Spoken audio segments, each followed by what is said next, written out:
kind of, each one of the fire department kind of specializes in things that they're really good at. Oh, that's good. And so CSAC.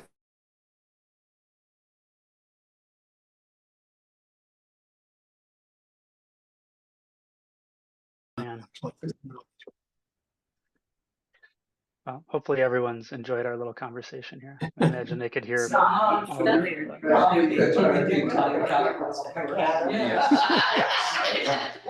Is it MTG or PC? And we can totally reverse it. I can still hit the ball. No. It's all Angelina.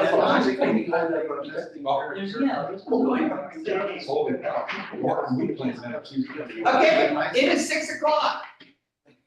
Believe it or not. About 5:59 for you. Okay. Oh, no. So is John there, Garrett there, do we have Peter today? No, I don't believe. No Peter, oh, okay. Would all the audience please turn off their cell phones, thank you. All right, are we ready?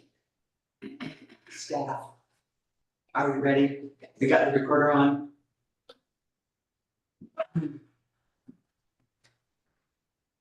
We're back recording. Okay, now are you ready? Yes. It's 6 o'clock, I called the order. I'm sorry. So July 11, 2024, Deer Heart Planning Commission. All commissioners are here live or on Zoom, and we have Chad and Angelina and Garrett here with us today. The first thing, I would like to welcome Jennifer Gray, our new commissioner, and I've asked Jennifer to introduce herself to us. Jennifer? I was born in Portland. I graduated from Oregon State with a degree in chemical engineering. My career was in the Bay Area, San Francisco Bay Area. I was a process engineer at Chevron Research for the first part of my career, and the second part of my career was as a trauma recovery coach at a trauma institute. Much more fulfilling work. I retired a little over a year ago and moved back up here with what's left of my family. We're now on the coast, and I really know this area. My grandparents lived in Manzanita. We were up and down the coast all the time when I was young, and I'm really glad to be back. And I'm glad also to be volunteering. I'm involved in the Meals on Wheels program in Seaside at the community center, the Lower Columbia Hospice program, the Seaside Library, and I love to learn. I love a challenge, and I think I'm going to have that here. I'm looking forward to it. Well, welcome. I'll get along pretty well together. Okay. So, we have the consent agenda, the minutes from May 9th, financial report from June 28th. We have no correspondence. On the minutes, Angelina inadvertently, with a mental lapse, mixed up macadam and McCadam. Street name is supposed to be MC capital ADAM after John Loudon McAdam, who then named paving the streets McAdam. So she just reversed those. So that's the change that needs to be made. And that's what I have. So do I have a motion to approve the consent agenda with the corrections to the minutes? And Yes. a couple of the corrections to the minutes. Is that time for that? You were not a member. Okay. I'm sorry. I have a correction. You have a correction. You were here. It's just a spelling, I believe, under goals list, Klosh group, is that spelled KLOSH? Rather than KSH? And from that paragraph, there's 3 of those. Okay. Which is great. Okay. Oh, you spelled it CLOSH. KLA. I mean, you spelled it KL. It should be an O. It is O. No, On it's the, A. on It's page A. 3, What's it supposed to be? KLOSH. Okay, the one I'm looking at says it. It must be there on other the- places. on the 3rd page, under goals list.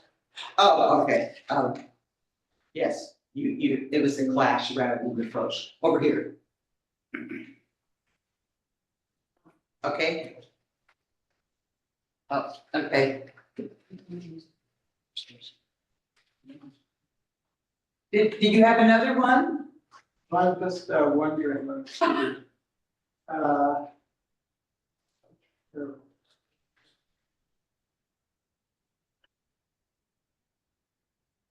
Oh, the owner, on page 2, 1, 2, third paragraph down. We reported agreement with Bosch Group to finalize the group will act as the owner's representative for the fire station. So are we calling this the fire station or do we have a different title? That was probably my bad, the public safety building, Public but safety. I probably said that. He did say fire station. Oh, I see, I think okay, so we'll that would be note. an announcement, okay. So do I not change that? Yeah, don't change it, leave it the way that it is, but in the future, Go on, we can, the PSP, yes. okay. Okay, all right, are we good? So do I have a motion to approve the consent agenda with reference to the minutes as presented? So moved. Paulina has moved to accept them. Do I have a second? Second. Russ is second. All those in favor say aye. Aye. All opposed say nay. Nay. Okay, that's an aye out of John, right? Hand up. Okay.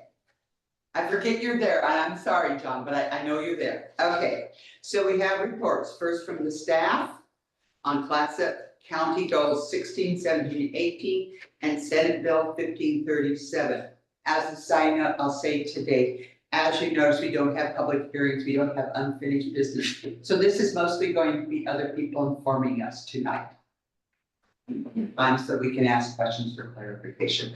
All right, so staff, do you want to discuss those now, or do you want to give us other information and then discuss those?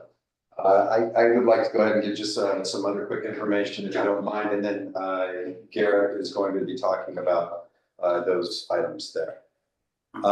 So a couple of things, you may have seen the blog post recently that we've sent out a letter, Angelina sent out a letter to everybody about the tree process and what has been going on with that. We decided that communication, trying to increase and improve our communication to get out and let people know that we were working on these things. The tree, the tree issue is, I guess, in some ways similar to the short-term vacation rental issue, wherein that this, potentially affects every property owner in Gearhart. Not just a small group or a certain zone or that sort of thing. It's all across Gearhart. So we wanted to make sure that people were aware of what we were working on. So we came up with this letter. Today we did a blog post that helped explain the letter a little bit and also give easier links to find the information that we referenced in that letter. We found that people were coming in and were a little confused because they were having to find some of that information. We used some city legalese that is hard to follow, so we wanted to clarify that. We've been getting a lot of feedback from people curious about what it is that we're working on. Both sides, those that want to protect trees, those that want to make sure that their property is developable in the future. So it's been pretty interesting. So we should have a good, robust conversation when we bring it to the August City Council meeting.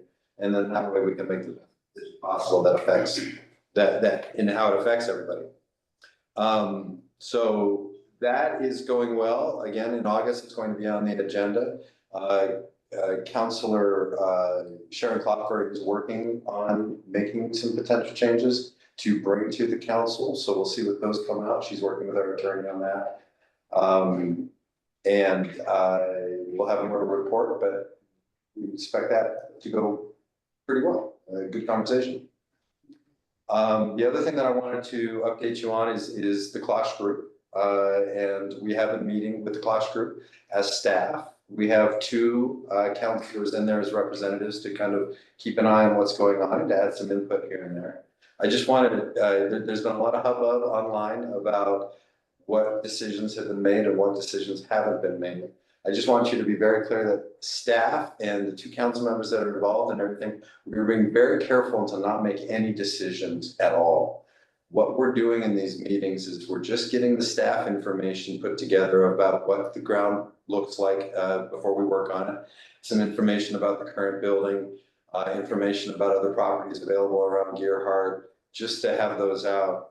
We're also talking about the process. We've added a town hall meeting. It's a little early in our process. We're gonna be having a town hall meeting in August sometime, date to be determined.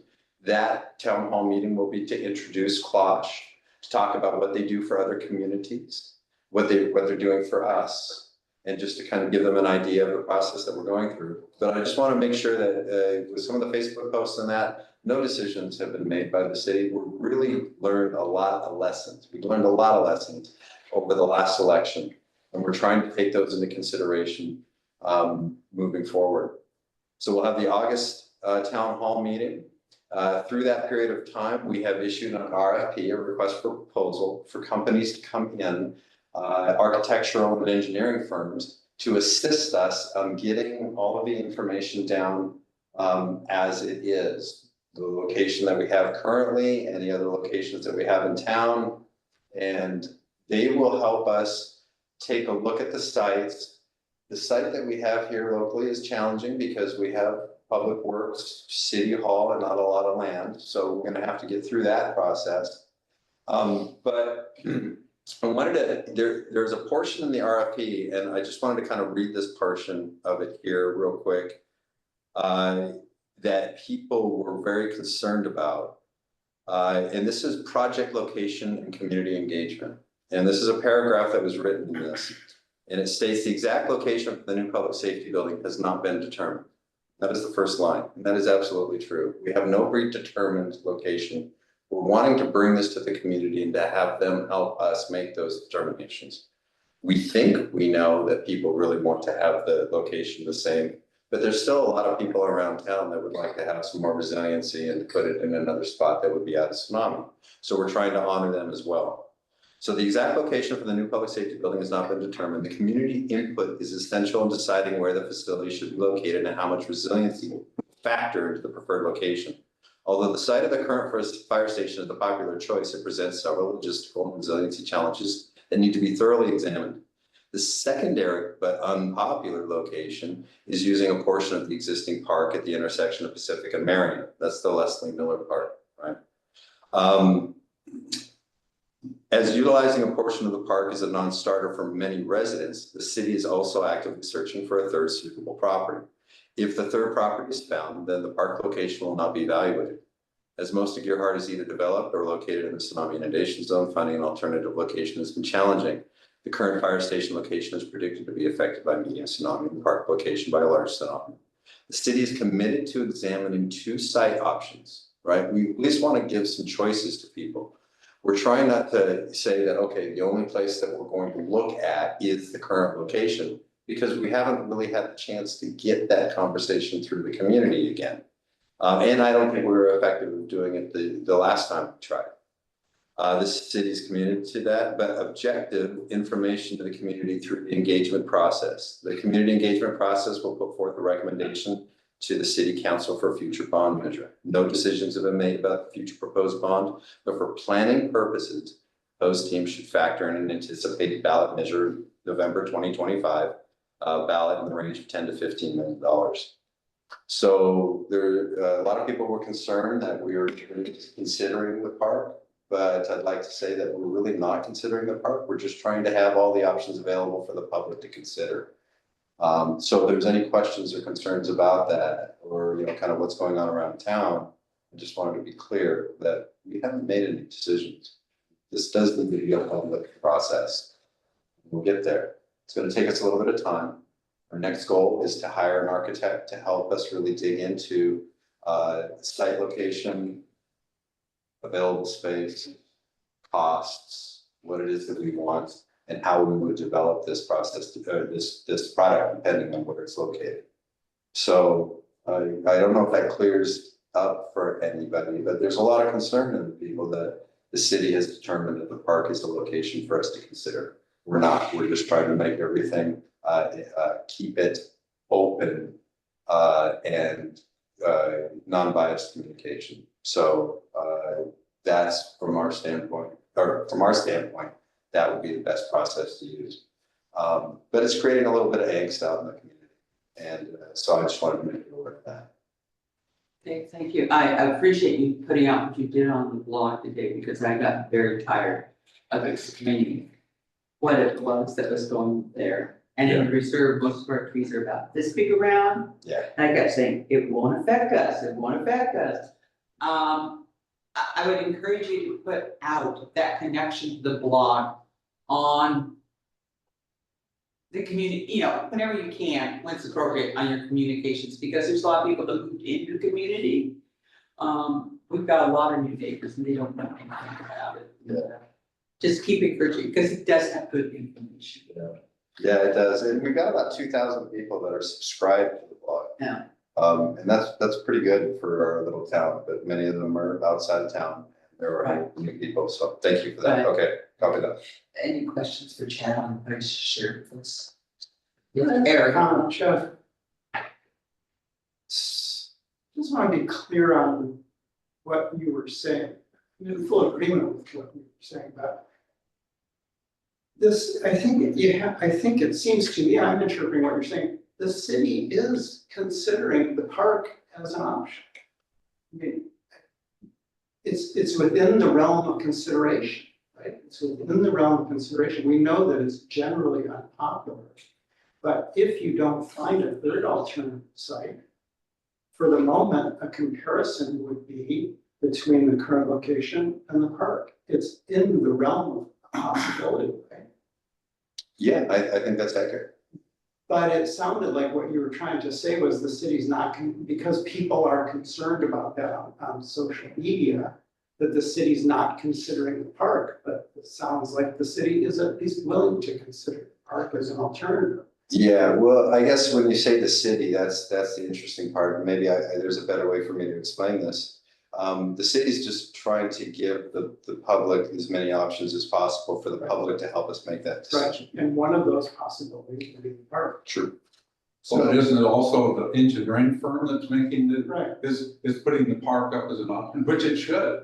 I mean, if you hire the engineering firm to find a place for this building, they need to look at every open space Right. within the boundaries of the village. Yes. So that's the place, right? Right, so, but to tell people, I think, in response to their concern on social media, that we're not considering the park, I don't think is quite accurate.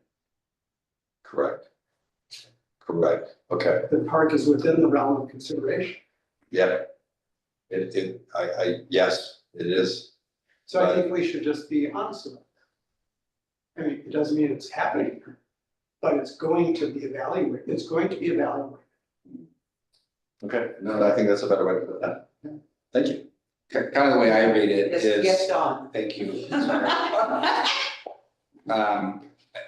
It sounds like you're considering it. You know, like because you want to provide the engineering firm with an option until there's a third one, and then that would take over, so. So it's not being, I don't think it's being considered yet, it could be. It's open for evaluation. Yeah. Yeah. Sure.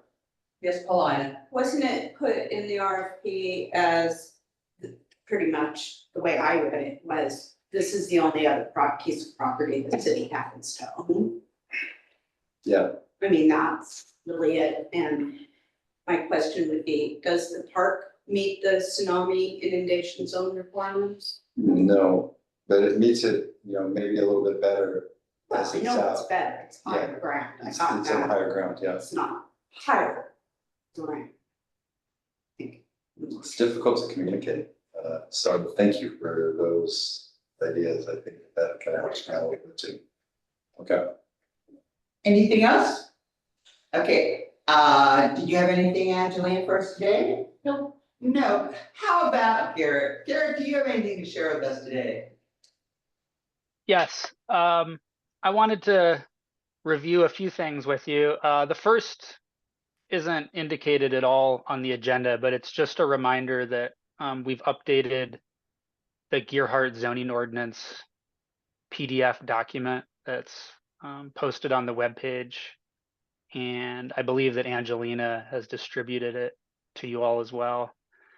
And it reflects now amendments that have been adopted by City Council over the last 2 years. So that it goes back to the Parks and Recreation Master Plan adoption that included some actual amendments to the zoning ordinance itself, not just to the comprehensive plan. Includes the R2 zone text amendments that you all recommended to City Council this spring, that were really particularly related to the Drift Haven Inn. And it includes some amendments that City Council worked on this past winter related to political signs that are in the zoning ordinance, and they're not really part of or implement, they don't implement the state land use goals, but they are in the zoning ordinance. And so I think those might have gone right to City Council and it sort of originated with City Council and were adopted by City Council. So just want to let you know, there's a few items in there that were lingering that we hadn't actually updated the document with amended with the amended ordinances. So that's done now, and we'll be doing it as we go and as amendments occur from now on, at least as long as I'm around. Okay, so the second thing I wanted to update you all on is a project that Clatsop County is doing to update its comprehensive plan. It's been updating its entire comprehensive plan over the last few years, working through the goals. And it's currently updating its goals 16, 17, and 18. And I'm actually going to share, I'm not sure how well you can see the screen, but I can share this with you afterwards as well. I'm going to share my screen and do like a 5-slide presentation here with you. And I'm happy to give you a much more in-depth presentation as well, if you'd like one at a future meeting. Oh, actually, I don't have screen sharing, but if you guys. We just changed it, Garrett. Okay, all right. Great, thanks. All right, so yeah, Clatsop County is updating goal 16, 17, and 18 of its comprehensive plan. And Crest and myself and a sub-consultant, Herrera Environmental Consultants, are helping the county do this. There's a great group of like expert engineers and geomorphologists and ecologists at Herrera that are helping out, and I'm doing project management and planning kind of work on this project, and we're working with Gail Henriksen, the county community development director, and David Cook and Jay Blake, their planners on the project as well.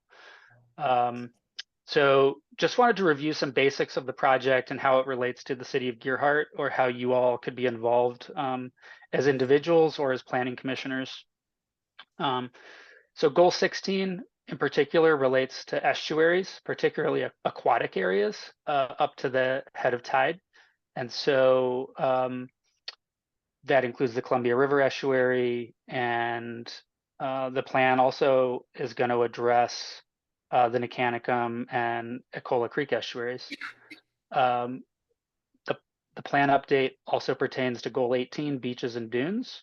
So these are what you would think of as beach and dune areas, plus some areas inland from like the open beach and foredune, areas that have beach grass, where dunes may have been stable for some time, but over the long run they can change as well.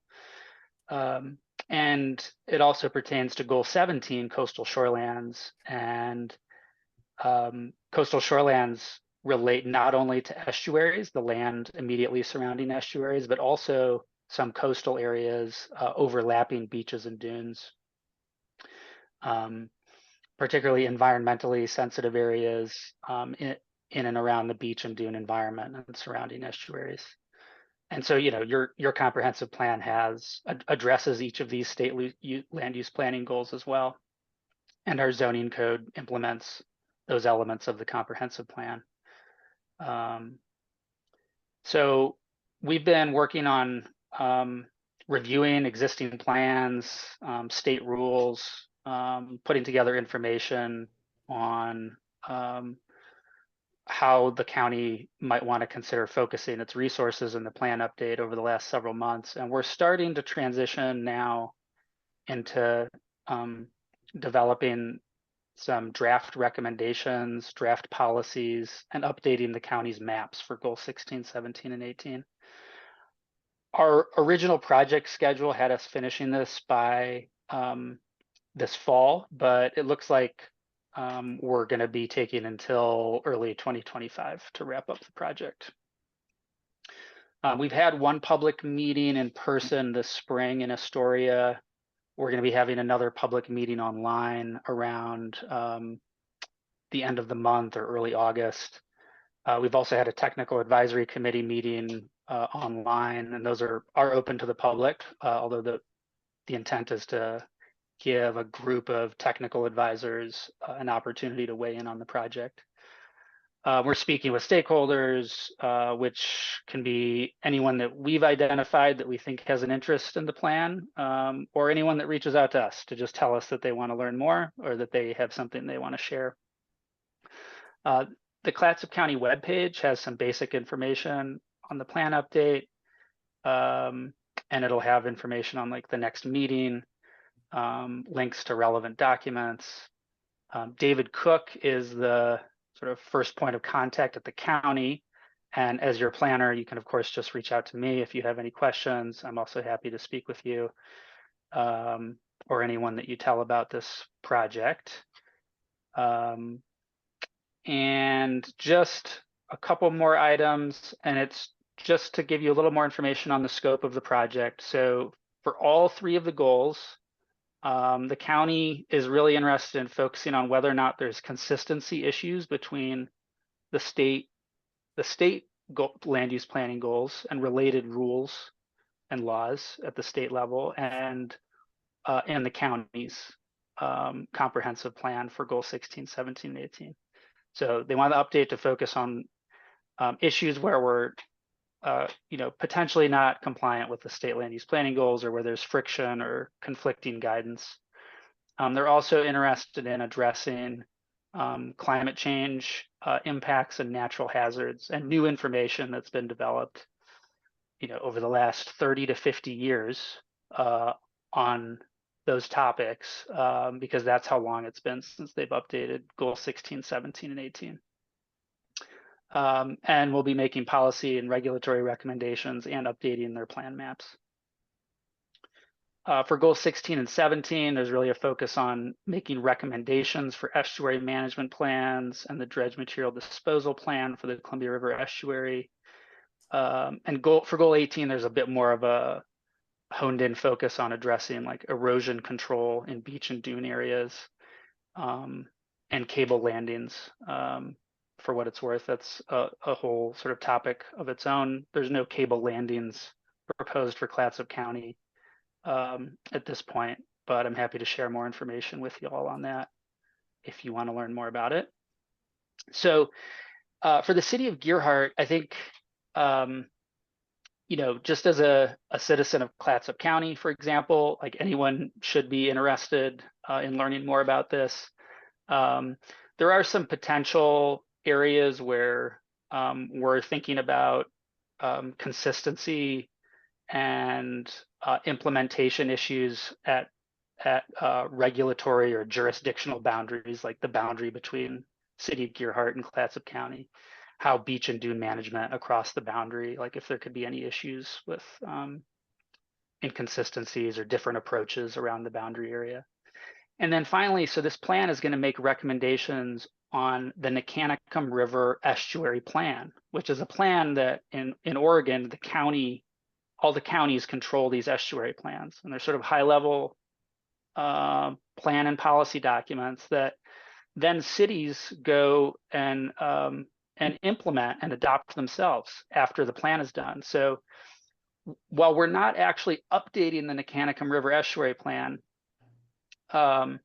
we're in this process making recommendations on issues that need to be addressed when it is updated and how the project should be scoped.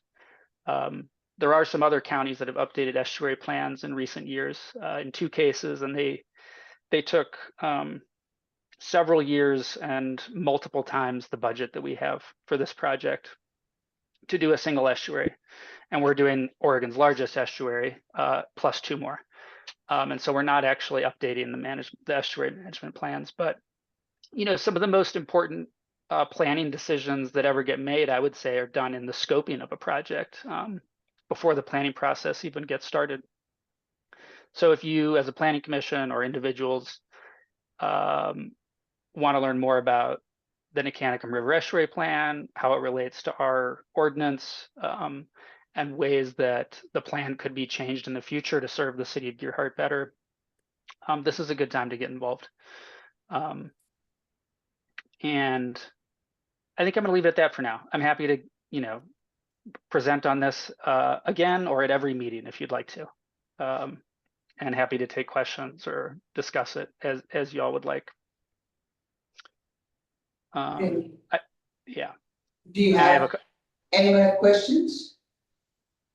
No, they're all listening to you, Garrett. Okay. Scary, huh? Yeah, and so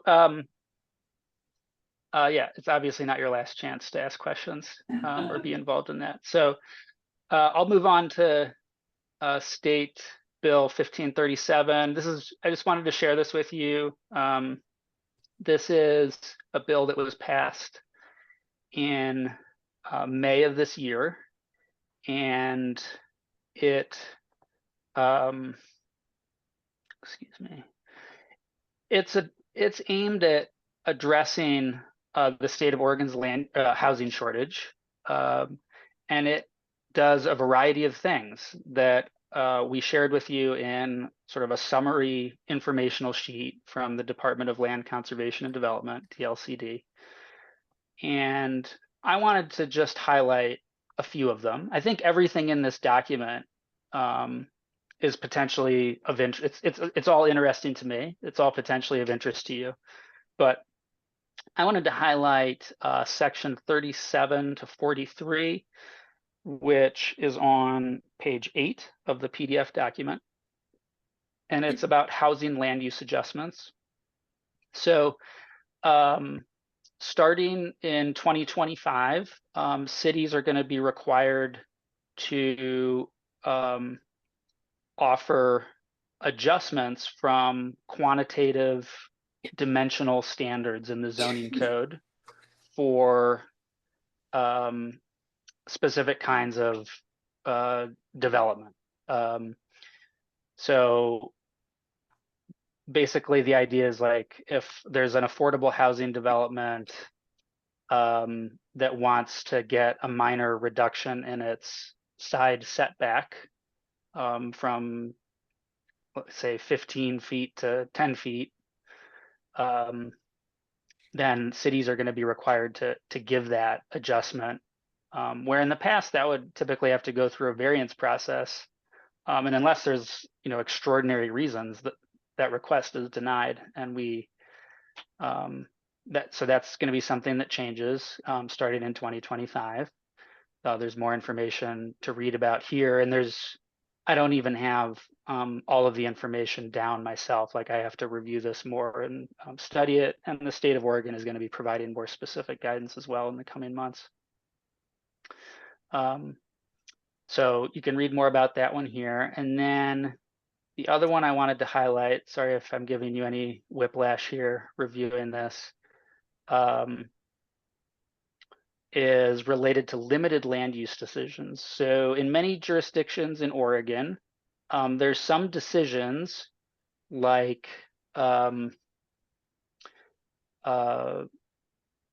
subdivision conceptual approvals, partition approvals. Let's see, what else? Like there's some kinds of other kinds of discretionary decisions that sometimes, in the city of Gearhart, always go to the Planning Commission. In the future, some of these are going to have to be reviewed by staff instead of the Planning Commission under this new law, SB 1537. So oftentimes in other jurisdictions, they'll say, okay, these kinds of land use decisions are a type 3. That's all the decisions that you guys review: variances, conditional uses, subdivisions, partitions, lot line adjustments. But then they'll, in some jurisdictions, they'll say that some of those can actually be reviewed by staff. You still have to offer an opportunity for public input by doing a public notice and having a public notice deadline where people can submit written comments. And then staff have to write their decision, write it out and publish the decision, and the decision can be appealed as well. And so starting in 2025, the city of Deer Heart's going to have to start making some of these decisions in this manner. And I'm just trying to scroll down to the actual list of decisions that are going to be included here. Where was it?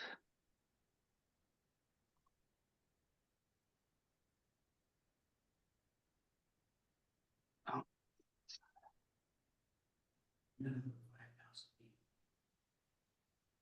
I apologize, I didn't have this bookmarked for myself, but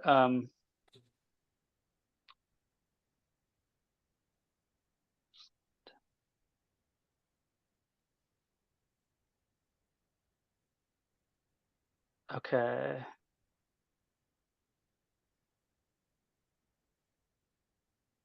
So replats, property line adjustments, permit extensions, or extensions, alterations, and expansions of a non-conforming use, tentative subdivisions and partition plans.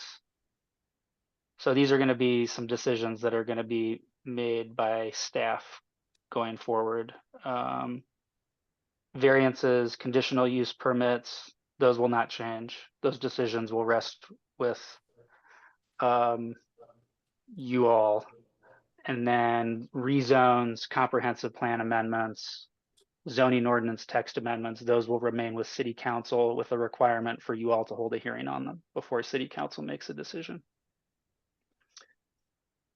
And finally, there's some opportunities that the bill offers for one-time site adjustments or additions to urban growth boundaries. There's some really specific criteria that have to be met, both in terms of like what cities are eligible for this, and we still have to do a little analysis to determine if the city of Deer Heart is even eligible to use this opportunity. And then there's also some criteria that have to be met in terms of the actual development and land that's being proposed for inclusion in an urban growth boundary expansion. And so we'll share more information with you on this, I think in a couple of months. DLCD is developing more guidance on it. They're giving staff from all the local cities in Clatsop County a presentation later this month. And we'll have more on all of these for you coming up. No action that needs to be taken. And in fact, the guidance suggests that I think in each of these cases, I highlighted that the city isn't supposed to update its zoning ordinance to reflect the changes because they sunset in 2033 or so. So the idea is we're just supposed to implement the statute without amending our ordinance. Okay, so I think that's all I wanted to share here. I'm happy to present more on these as we get more information as well.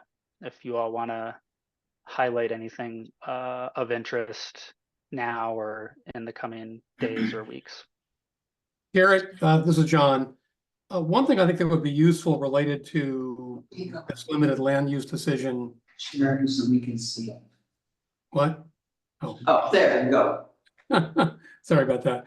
One thing that might be helpful related to this limited land use decision change in sections 44 through 47 that you highlighted would be if you could go back. I don't think it would take very long. It's not up to me to tell you what should be part of your scope, but it would be helpful to me as a commissioner to look back maybe 2 years, a year, something like that, at all of the decisions that we've made and determine which of those might have been made by staff instead, so that we can look at that? Because if I was Angelina or Chad right now, I'd be like, do we even have enough staff to do this? But if we look back and realize that, you know what, none of them would have been managed by staff, then that's of less impact.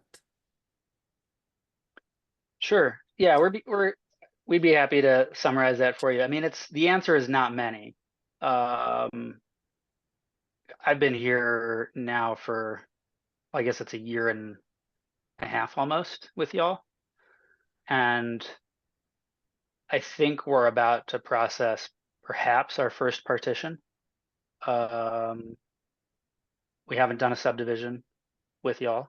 We haven't done a lot line adjustment. So maybe When that's a they come, sufficient answer. you know. Over the past 18 months, Yeah. there may not have even been one of these. Right. Now we could, that's not to say that there wouldn't be like a few in a 12-month period next year, right? Right, I understand. Okay. Yeah. And in terms of like staff time impact, I'm not sure that I think one could argue that it would take staff less time to process the decision on their own. Maybe that's the and point of the statute. That is part of the point, is to speed up the process. Right. Yeah. It's still appealable, but it could still be appealed.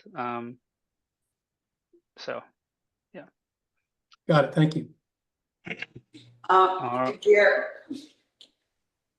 Garrett, so in just reading the first page, and this is quite a long document, I'm glad you're an expert on it because my eyes got crossed.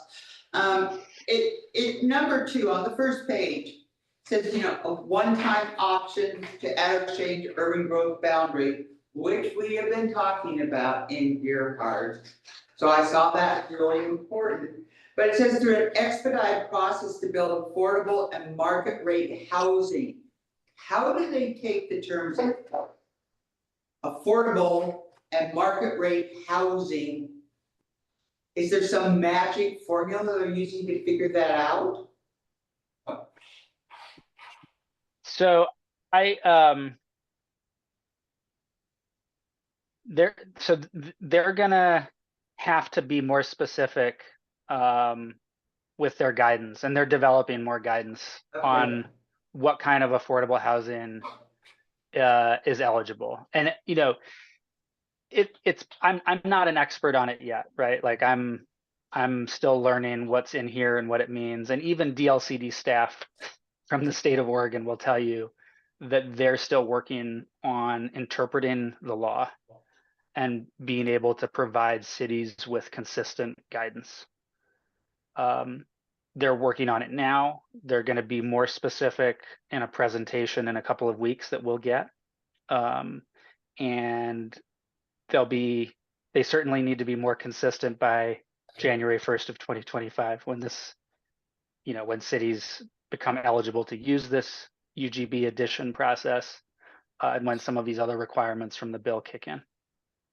I was generally joking that I think it would take anyone a long time to become an expert.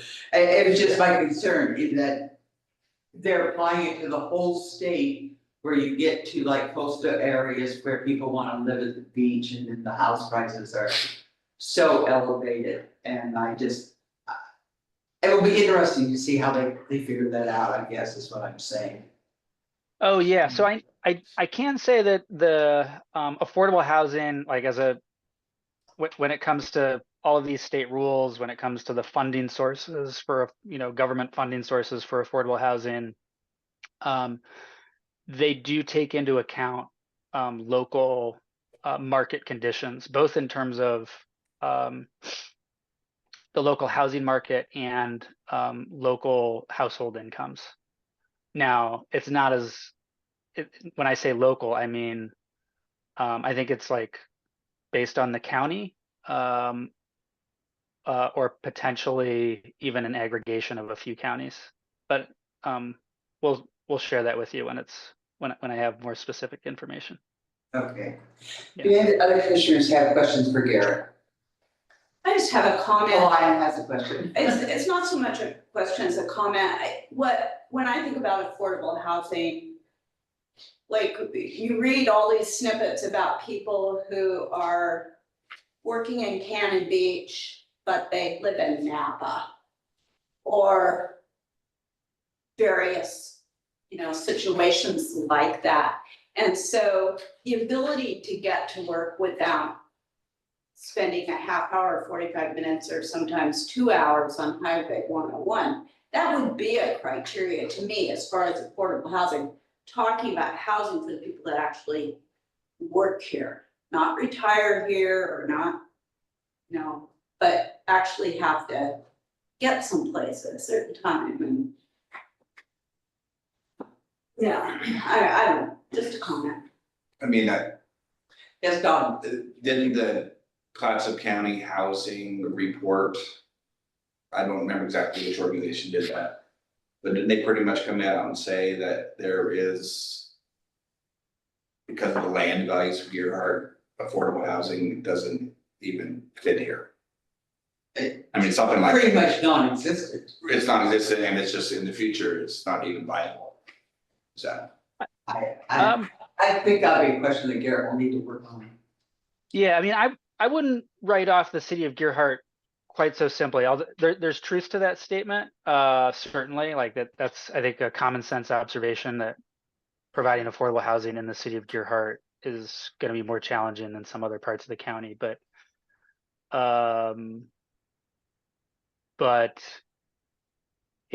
it can be done with certain like federal and other, grant and loan programs for, developers that specialize in affordable housing and specialize in putting together those resources or funding stacks, as they call them, from disparate resources.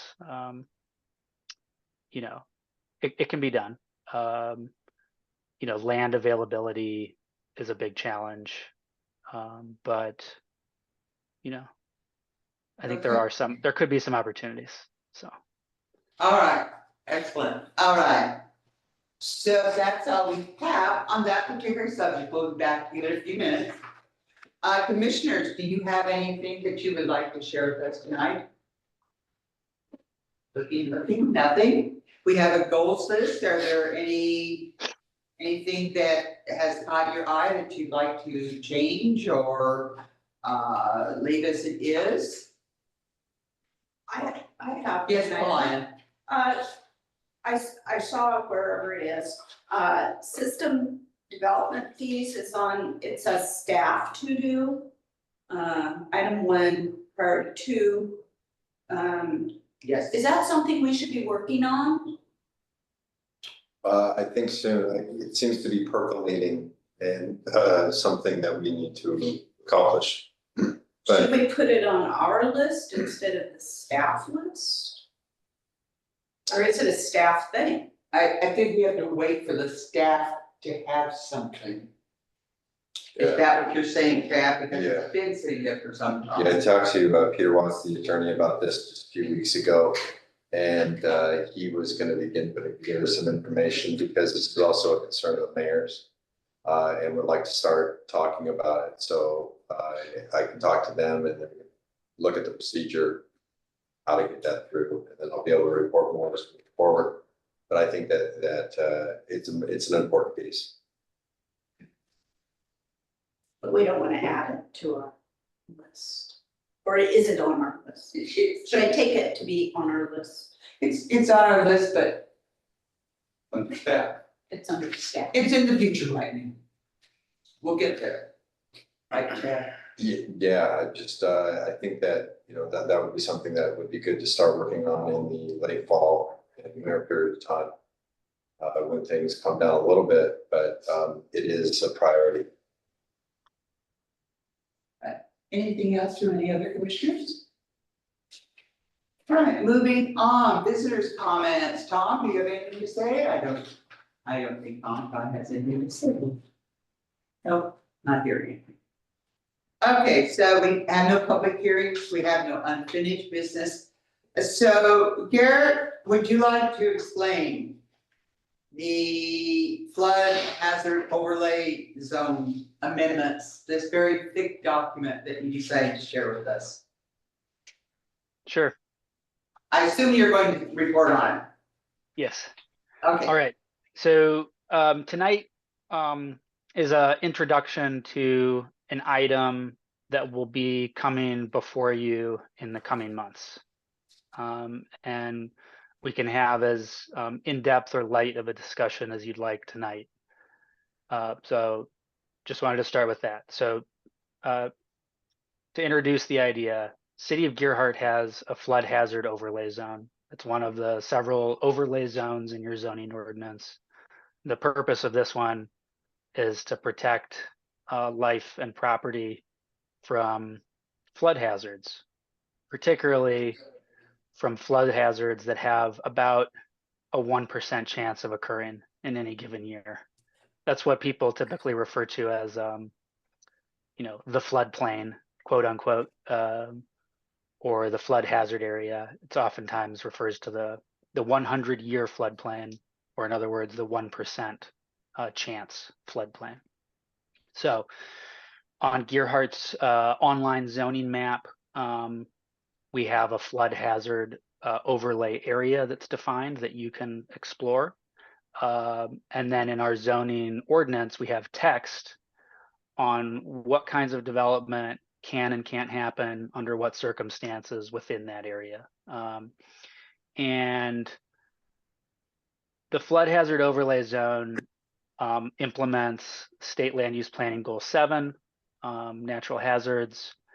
And it's also a minimum requirement for City of Gearhart residents to be eligible for subsidized flood insurance through the National Flood Insurance Program.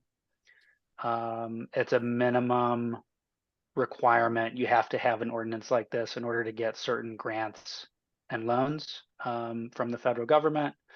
And so the vast majority of communities participate in the National Flood Insurance Program and have an ordinance similar to yours. The state of Oregon and FEMA, from time to time, the Federal Emergency Management Agency, review local communities' floodplain ordinances, and they reviewed ours last year and identified some areas in which we were not meeting the minimum requirements of Goal 7 or the National Flood Insurance Program. And they provided us with a checklist, and there's a document in your packet title with the word checklist in the title that essentially includes all of their comments on how our ordinance is deficient or not meeting the standards. We've gone ahead and responded to their checklist by proposing initial draft amendments to our ordinance. And we wanted to share those with you. So the initial draft amendments are also included in your packet, and the title of the PDF was Proposed FHO, I believe. And we've also shared those draft amendments with DLCD staff who specialize in Goal 7, the ones that told us we have to do this update. And they and their FEMA contacts are reviewing this proposed flood hazard ordinance amendment, and they're going to give us comments on it. And we'll see what they have to say about whether what we've proposed makes sense to them, if additional changes are needed, or if we've somehow over-responded and gone overboard here. Which I don't think we have. We were trying to be minimally responsive, lacking any sort of guidance or recent discussion at City Council or Planning Commission about the city wanting to implement above and beyond flood hazard protections, above and beyond the minimum protections. So we'll see what they have to say. They'll reach back out to staff, and we'll work with them and make some further changes to this document. And then we'll schedule a meeting with you. Our sort of default route would be to go right to a hearing, but if you ask us to, we could have a sort of a unfinished business discussion meeting first and then do a hearing. You can have multiple hearings. It's up to y'all. But we just wanted to share sort of that initial checklist that DLCD gave us, our initial response, the proposed flood hazard overlay. And it's your chance to get oriented to the fact that this is happening, and to ask as many questions as you want, or to identify, if you want to, any issues right now. Then when DLCD comes back to us with feedback, we can engage them right away in conveying your questions or concerns.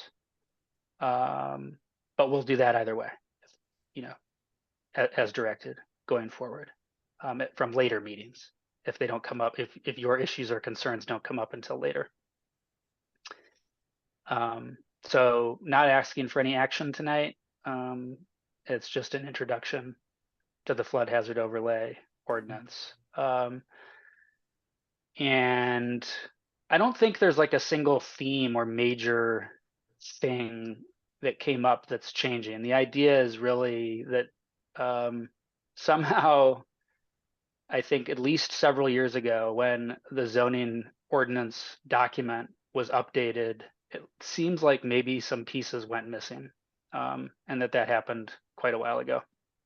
But I'm not sure how many, you know, if you look at the checklist, it's lengthy, and there's a lot of very basic requirements that have been on the books for some time, that were somehow missing from our ordinance. And so, you know, we have to update those to be compliant with Goal 7. And I think I'll leave it at that. I'm happy to answer any questions now or share more information with you or take note of any issues, areas of interest, areas of concern. Garrett, it appears that most of what you've given us is adding things. I mean, it's just pretty much blue. You've added so much to it that was not there before. When we talk about 1% chance of flooding, how much of Gearhart is that? All of it? Yeah, so I actually haven't, I haven't calculated that. Most areas, like most buildings, are like not in the flood hazard overlay zone.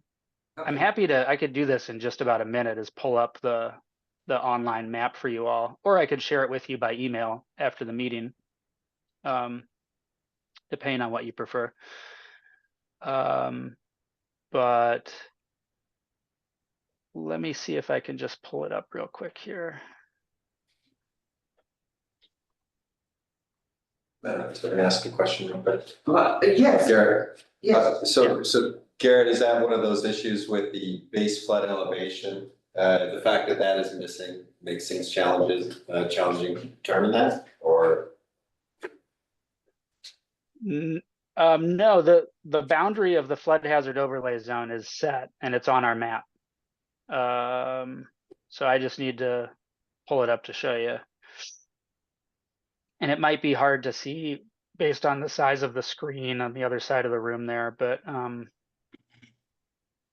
when they're talking about a flood, are they talking about a tsunami? I have the same No. question. Not tsunami. Okay. this does not include or address tsunami hazards. That's just, you know, one way that the state and federal government silo these issues, and it ends up being siloed at the local level too. I believe you can't get flood insurance for tsunamis. You can get insurance for earthquakes.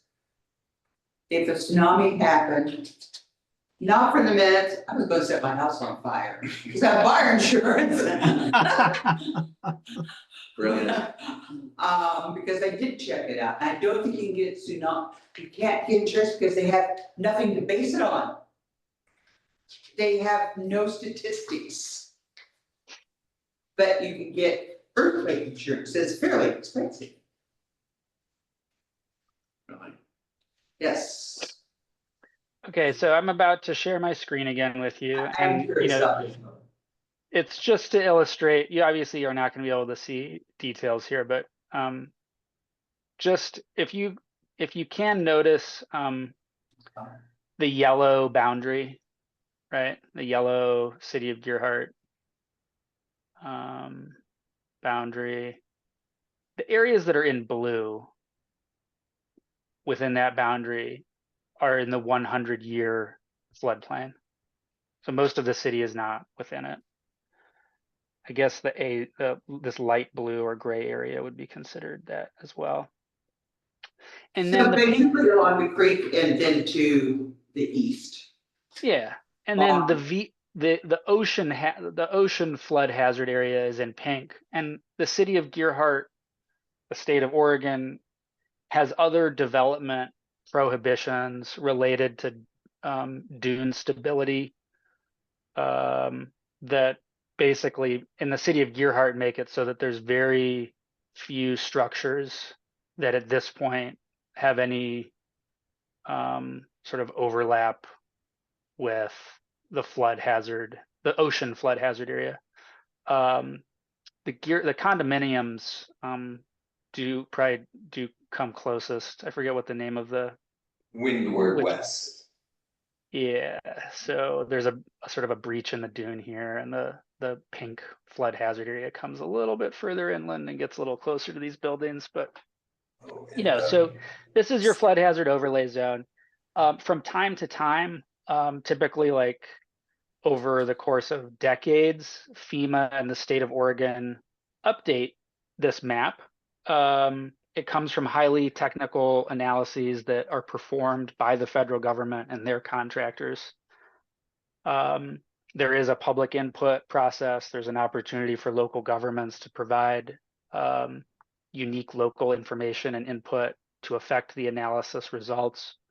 The last time this was done was 2018, I believe.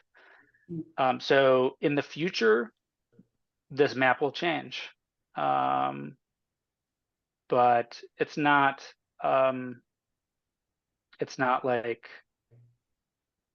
but this is our map. This is our flood hazard overlay. Most Okay. properties not affected. Okay. That answers that question. Yes, Eric. So can I just make that clear, Garrett? That map is the most recent FEMA map, and that's from 2018? Yes. Okay.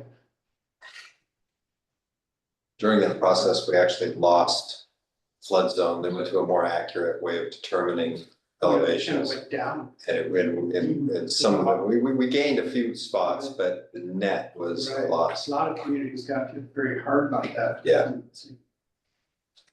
So, Yes, Eric, you want to go on? this is a really picky-ish point. I did not read this with a fine-tooth comb at this stage, but I was perusing it and getting the idea of it. And I came across one thing that did confuse me, so I just thought I'd ask you about it. So this is FHO 10. Which, I don't know, 8 or 9 or 10 pages down. Talks about the coastal high hazard area. Yes. And so, new text is A, new construction is prohibited in the coastal high hazard area. Yeah. And So let go me ahead. finish the question. And then the very next line says, all new construction and substantial improvements in zones, yada, yada, yada, shall be elevated on pilings. So I thought, so those two things were contradictory to me. I couldn't quite make sense of that. Absolutely. Good question. So while we were responding to the state's checklist, we of course review our comprehensive plan anytime we're touching our zoning ordinance. And so we noticed that goal 7 in our comprehensive plan states in a very plain and short sentence that development in the coastal flood hazard zone shall be prohibited.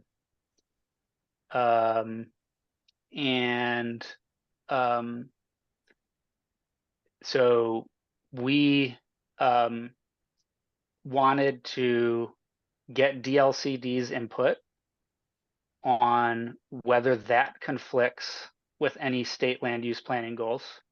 Because at one point the state was considering making that a requirement, that everyone just prohibit development in the V zone.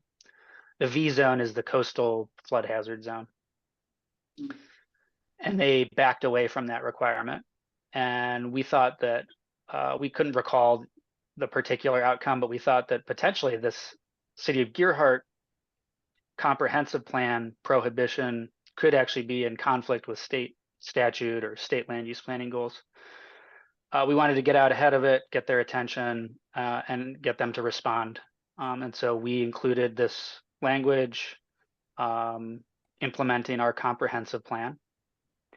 But we didn't want to go the full mile and start deleting all of the other text related to development in the zone. So yes, it does appear and is like self-contradictory, and we're sort of living in both places right now, waiting for their feedback. I see, okay. Thanks. I'll also just add that in most areas of the City of Gearhart beach and dune environment, our goal 18 prohibitions on developing in active dune areas or recently active dune areas are really going to prohibit development anyway. Even further inland than the V zone would prohibit it. So the actual effect of this would be less than it might seem at first glance. But we haven't done like an analysis to see or to quantify, if which or how many properties or acreage would be impacted or affected by a change like that. Anything else for Garrett? I have a question, Garrett, when we were talking earlier about Clatsop County goals, you said that the county has responsibility for the Mechanicsburg estuary. So is what we're talking about now, is that take precedence over the county or the county over Gearhart, or how do those interrelate? So I would say that your flood hazard overlay zone is absolutely it is the city's responsibility to have policies and regulations on development in flood hazard areas. And the county just does not have jurisdiction within the City of Gearhart. Really what that referred to was a pretty unique aspect of Oregon planning, a unique aspect within Oregon's system, particularly related to estuaries, where counties are supposed to lead multi-jurisdictional planning efforts and create multi-jurisdictional management plans for each estuary.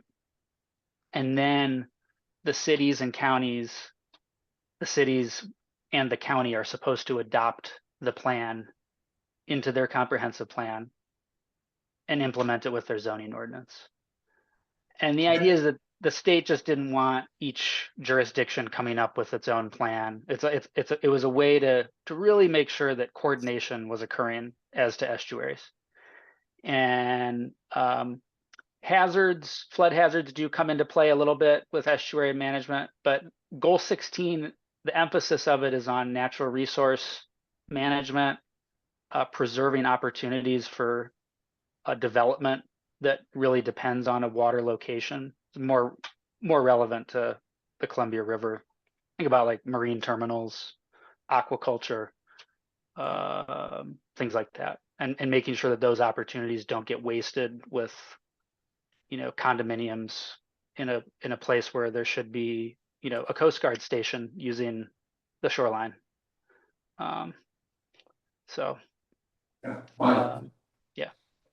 Okay. Anything else? John, anything? Well, I was just gonna go back to something that Garrett said earlier, where he said there's no one major thing here. There's just a lot of small things that relate to the checklist.